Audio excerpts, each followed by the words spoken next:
Hey, what's up, fellow YouTubers, fellow toy nuts, and toy collectors? This is Starscream 1988, and today I bring you a review on Hasbro's Star Wars Black Series. These are very, very cool. These are the 6-inch versions of the iconic Star Wars franchise. Very, very nice. I've been waiting a long time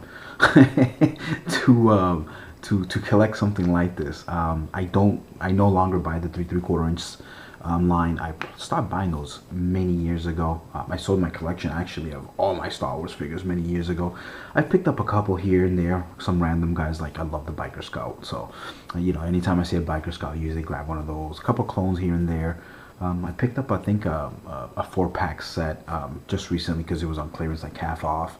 It had Darth Vader and his sword lights up or whatever. I think it's from part 3. But anyway, so yeah, this is something that that I'm really glad it came out. As you know, Series 1 already came out. That had Luke, R2-D2. It had the Sand Trooper, and it had Darth Maul. And I actually have 2 full sets of that. And I figure I put a set away, and I open one. This is Series 2. This comes with Leia from Part 3, Return of the Jedi. It comes with him, obviously, Han Solo, and I forgot his name, the guy that shoots first, Greedo. And yeah, Greedo, that's it.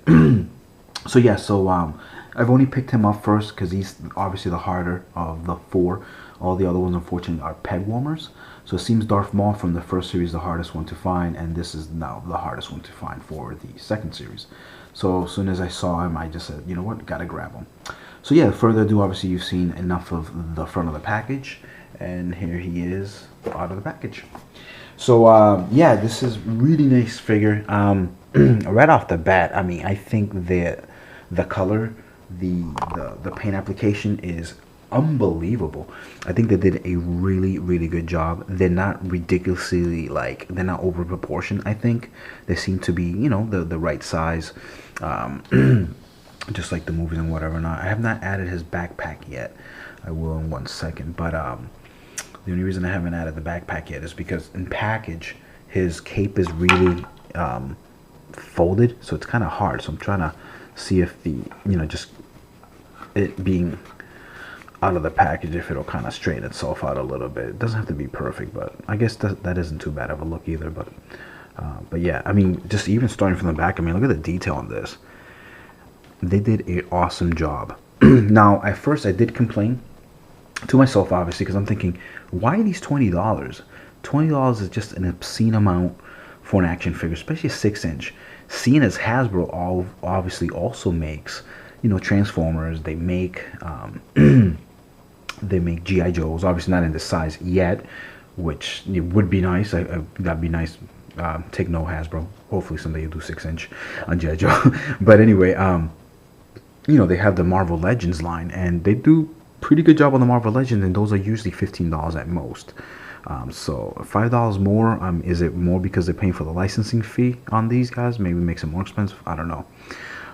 And in this case of him, for example, I mean, he's awesome. I mean, you're not probably more than likely gonna repeat this buck.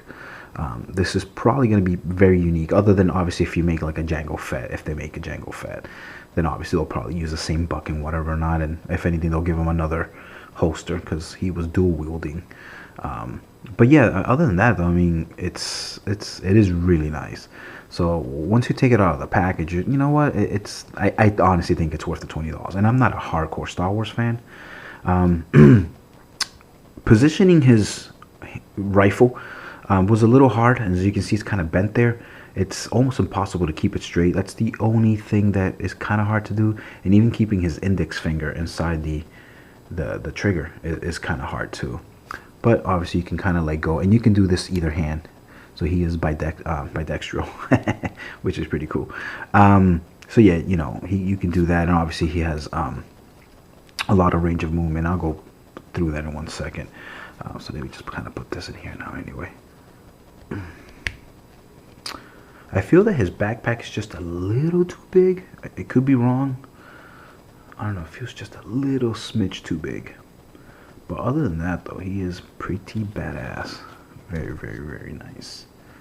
Yeah, actually, let's go into the movement here. So his hand actually turns 360 and has an in and out motion, which is really nice. And his gun is a little soft, so we'll take it off so we don't break it. As you can see, it's a very nice soft plastic. Very nice detail though. Very, very nice. His second gun, before I go back into the I think this is what Dad had, Django. Could be, I could be wrong. Could be one of his guns. I'm not 100% sure though. So anyway, put that back. So anyways, going back. So again, his wrist was pretty nice. His forearm moves. Of course, you want to be careful because there's a piece of plastic there, so you don't want it. You don't want that to break. He does have good range. On top of his bicep, he can also turn 360, as you can see there. It looks weird, but you can if you needed to. That's probably the most you would want to stretch that so it doesn't break. He has his pelt there, which is really nice. These are all the different strands of Wookiees that he's killed, which is pretty cool. Up and down is tough on the shoulders, you can see, because of his armor, and that's already it's you know, it's part of his arm, so you can't move it. But he does move his hand 360, as you can see, and it has kind of like a little clicking sound there. His head is on a ball joint, so he can go. He can look down pretty good too. So if he's flying, he can look down or whatever not, and he can look straight ahead if he's flying, which is pretty nice too. A little bit further back would have been nicer, but that's still okay. It's not too bad. His waist does turn, and he has a little bit of an ab crunch. It's not a big deal though. I don't know if maybe that's actually because I'm forcing it, but it seems to move. So there you go. His belt isn't, you can't take it out unless you cut it, but it freely moves, so that's not too bad. His legs, they have a split motion there, as you can see. Again, because of his belt, it's tough for him to kick forward. As you can see, his pockets there, his pouches are in the way. Sorry, I just moved the camera there a little bit. His upper thigh, as you can see, 360. He has dual knee, so that's a pretty good bend right there. His feet are on somewhat of a pivot. Yeah, they are on a pivot there, as you can see. So you can get some good motion there, and he can kick forward, or well, point up and down, I should say. So there you go. So it's not too bad of a figure. I am digging this. I think this is very cool. It's funny, I have not opened my other figures yet from the first series, so I'm gonna be doing that next. I won't be doing any reviews on it, but I'm just gonna be opening them, the set that I was planning on opening anyway, so just so I can kind of pose them somewhere in the house. But yeah, this is very, very cool. I do like it a lot. In terms of comparison, again, I don't have any Star Wars out, but we'll show you something that you have probably seen, I'm pretty sure. So here's your Iron Patriot from the Iron Man 3 Marvel Legends line. They are exactly the same size, as you can see there. So obviously the Iron Patriot's a lot thinner. So that's the only thing that's kind of different. So I'll show you a side there.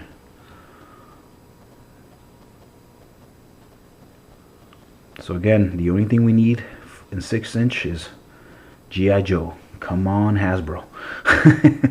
that would be awesome. You can call them Real American Hero 2.0s or something like that. But yeah, this is really cool.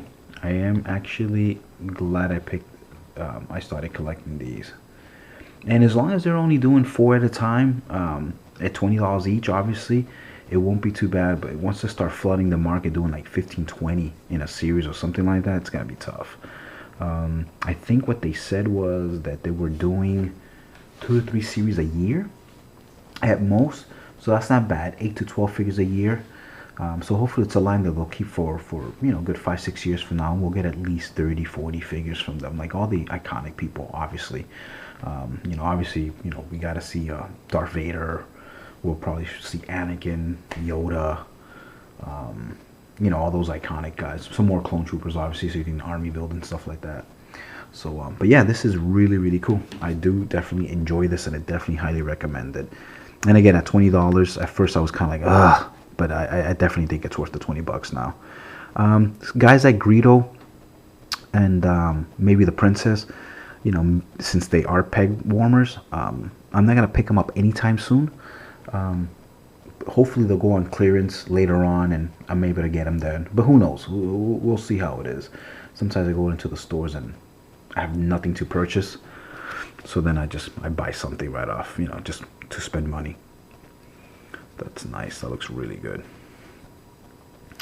But yeah, guys, as always, thank you so much for watching my videos. I hope you enjoyed this review of the Star Wars Black Series. I definitely highly recommend it.